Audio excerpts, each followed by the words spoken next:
Hello guys! Hello Libra! Welcome dito sa aking channel.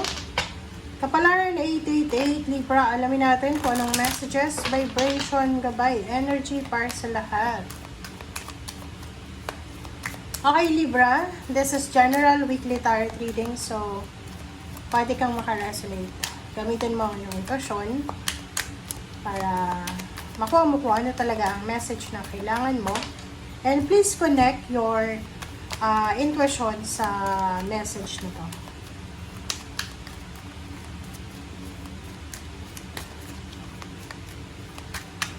Okay.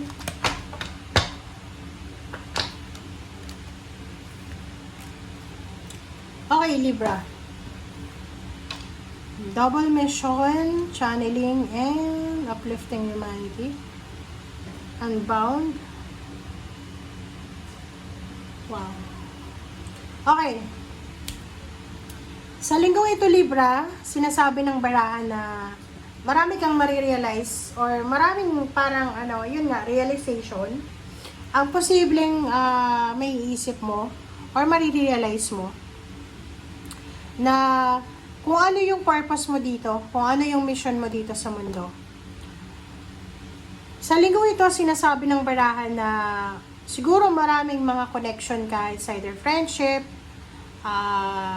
acquaintance, family, relatives, or kung ano man yan, mga soul patterns, mga ancestral patterns na meron ka, contract, mga soul contract, past lives, na kailangan mo nang i-release ang sarili mo.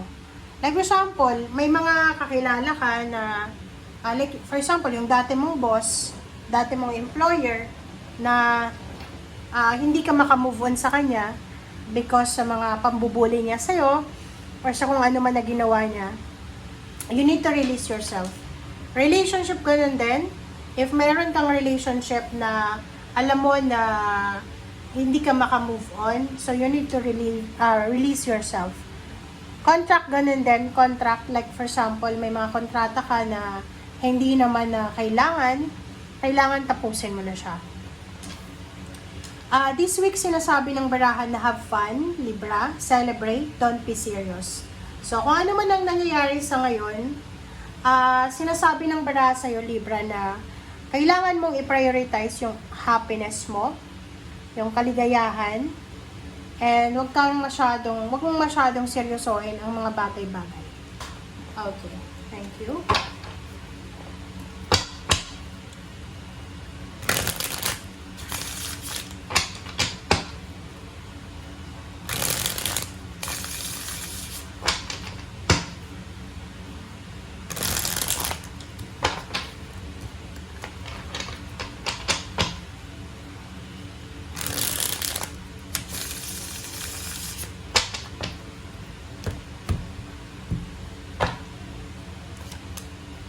Okay, first card natin is Two of Wands, Ace of Pentacles, Hangman. This is for Libra, guys. Three of Wands, and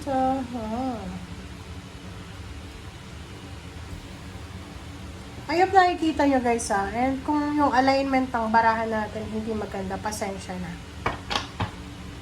Okay. Sa ilalim mo, Libra, there's a Wheel of Fortune, and then King of Pentacles, and Ace of Swords, and Knight of Swords. Sinasabi ng barahan na yung pagbabago ng financial na pamumuhay mo ay nakadepende daw sa'yo, Libra. Yung parang hindi mo dapat na ipagkatiwala yung future mo about financial sa sugal or sa mga sweepstakes like Lotto. And yung pagbabago ng financial na pamumuhay mo, nakadepende yan sa kung gaano ka kasipag or kung gaano ka determinado na baguhin ang buhay mo. Okay. Two of Wands, Ace of Pentacles, Hangman. Meron ka dito, Libra, ang hinihintay na offer. Maybe job offer from international or maybe job offer from the company na international yung produkto, parang ganon. And sinasabi ng baraha sa'yo dito na posibleng sa linggong ito, makatanggap ka na ng balita. Okay? And pwedeng sa linggong ito, magsimula ka ng maghanda ng mga papeles, dokumento, passport, or mga government papers para sa pagta-travel, or sa kung ano man yan na gagawin. Okay, sorry. Nandito yung Eight of Cups. Nakikita ko sir dito na sa linggong ito, bigla-bigla mo lang na may isip na mayroon ka pang gustong mangyari sa buhay mo. Kahit siguro nasa 50 years old ka na, 50 or 60 years old na Libra, sobrang motivation and determination ang mararamdaman mo sa linggong ito. Yung parang excitement na to, tingnan mo, yung parang may isip mo na, kahit matanda na ako, kahit may edad na ako, kailangan ko pa rin na i-pursue yung pangarap ko dati, ganyan, ganito. And, meron sa inyo dito, Libra, na talagang pangarap nyo yung mag-travel. Yun yung gusto nyo travel, parang gano'n. And, posibleng darating siya sa tamang panahon. And, sinasabi ng baraha mo dito na hindi mo siya gini-give up Meron kang plano na plano mo siya dati pa na nandyan lang sa isip at puso mo na hindi mo siya gini-give up.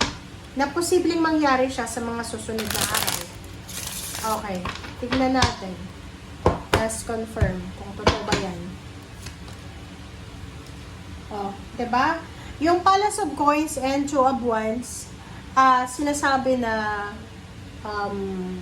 lalatagan ka ng universe ng napakaraming choices and options para kumita ng pera or para magkamal ng malaking halagang pera.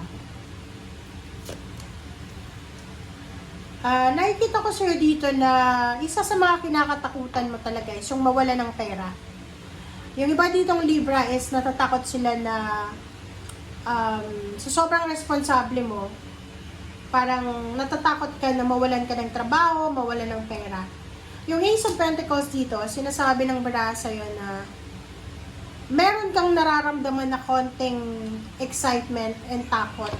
Lalo doon sa mga Libra na nag-a-apply papuntang ibang bansa.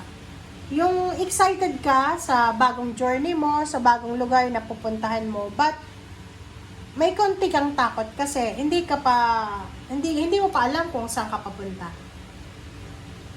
Sinasabi ng baraha na meron kang hinihintay na pera, may hinihintay kang maybe lump sum of money, inheritance, or maybe may utang sa'yo na palagi siyang nahahang, di ba? Like palaging nare-reject, palaging hindi natutuloy, ang posibleng matuloy na. High Priestess, makinig ka sa sinasabi ng iyong intuition. And nakikita ko sa'yo dito, Libra, na kung ano man yan na ginagawa mo, kung ano man yan na pinagkakaabalahan mo sa linggong ito, ay posibleng masaya ka, diba? Masaya ka sa pagiging breadwinner mo, masaya ka sa pagtatrabaho mo, excited ka sa result. Like for example, kung mayroon kang negosyo, excited ka sa revenue or sa outcome or sa income na makukuha mo by the end of this year or this month. Okay? So, tingnan natin, Libra, kung ano yung advice sa'yo ng Tarot.